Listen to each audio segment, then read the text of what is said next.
มาแล้วครับวันนี้ผมก็เปลี่ยนสถานที่นะครับออกมานอกสถานที่อีกแล้วครับผมหนีฝุ่นจากกรุงเทพมาครับได้ข่าววันนี้แย่มากๆเลยเหมือนกันอีกวันหนึ่งนะครับถึงขั้นขนาดที่ว่าโรงเรียนกทมต้องปิดกันเลยนะครับผมก็ย้ายมาอยู่ที่นี่ครับห้องพักที่เขาใหญ่นะครับที่โรงแรมลาแคสเซตตานะครับเป็นโรงแรมสไตล์ลอฟอิตาเลียนสไตล์นะครับ Italian Architecture ผมมาทำงานครับก็เดี๋ยวคงจะต้องที่ทำงานต่อไปแต่ว่าวันนี้ว่างๆก็เลยถือโอกาสอัดคลิปมาฝากทุกคนนะครับเรื่องฝุ่นก็เป็นเรื่องที่ยังไม่จบนะครับและผมคิดว่าก็คงจะดำเนินต่อไปหลายเดือนนะครับเผลอๆก็เป็นอย่างนี้ทุกปีครับครับพูดถึงฝุ่นก็จะเครียดนะครับจริงๆที่เขาใหญ่นี่ก็ยังมีฝุ่นบ้างเหมือนกันนะฮะยังมีความจางๆของหมอกฝุ่นอยู่แต่ว่าคงจะน้อยกว่ากรุงเทพนะครับเราพักไปดูภาพสวยๆก่อนดีกว่านะฮะตอนเช้าที่อากาศก็ยังใสนะครับฟ้ายังสวยอยู่ครับไปชมภาพกันก่อนเลย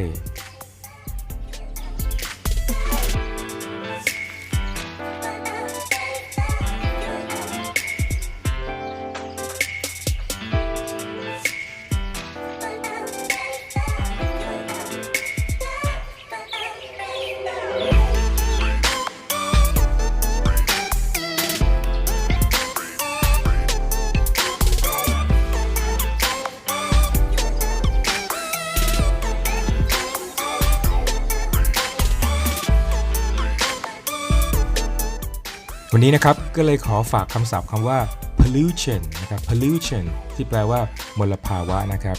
air pollution ก็ได้นะฮะ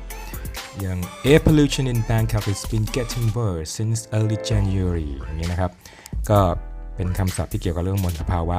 หรือจะเป็นคำว่า fog ที่แปลว่าหมอกนะครับหมอกต่างๆนะฮะหรือว่า haze ก็คือหมอกควันนะฮะหรือ smog ด้วยก็ได้นะครับเอาละครับตอนนี้ภาพอาหารมาแล้วครับก็คือเป็นอาหารค่ำที่ผมไปทานกันนะครับกับทีมงานต่างๆนะฮะก็ถือว่าเอามาฝากกันครับอาหารที่เขาใหญ่ก็อร่อยมากนะครับมีหลากหลายเมนูนะครับทั้งอาหารไทยอาหารฝรั่งนะครับแล้วก็มีไวน์ด้วยนะครับดีครับได้ถือว่าได้ลองทานอาหารแปลกๆดูนะครับรสชาติดีครับ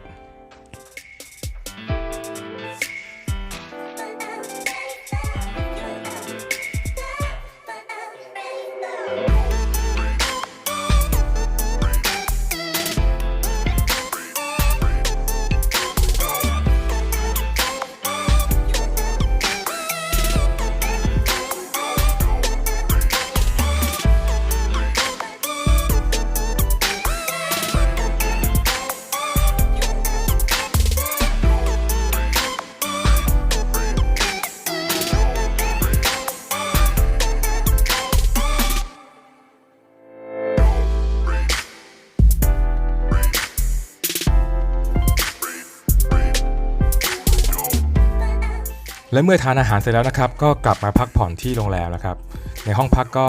อบอุ่นนะครับบรรยากาศดีครับถือว่าได้พักผ่อนออกจากกรุงเทพไปสักระยะหนึ่งนะครับก็คิดว่าคงจะชาร์จแบตเตอรี่แล้วกลับไปทำงานต่อที่กรุงเทพได้อย่างแน่นอนนะครับเอาละครับก็วันนี้ก็คงจะอยู่แถวๆนี้แล้วครับทำงานไปชิมอาหารไปนะครับถ่ายรูปไปแล้วก็จะได้ถือโอกาสกลับมาใหม่นะครับที่นี่ครับToscana Valley ก็เป็นรีสอร์ทที่สวยงามนะครับแนะนำครับ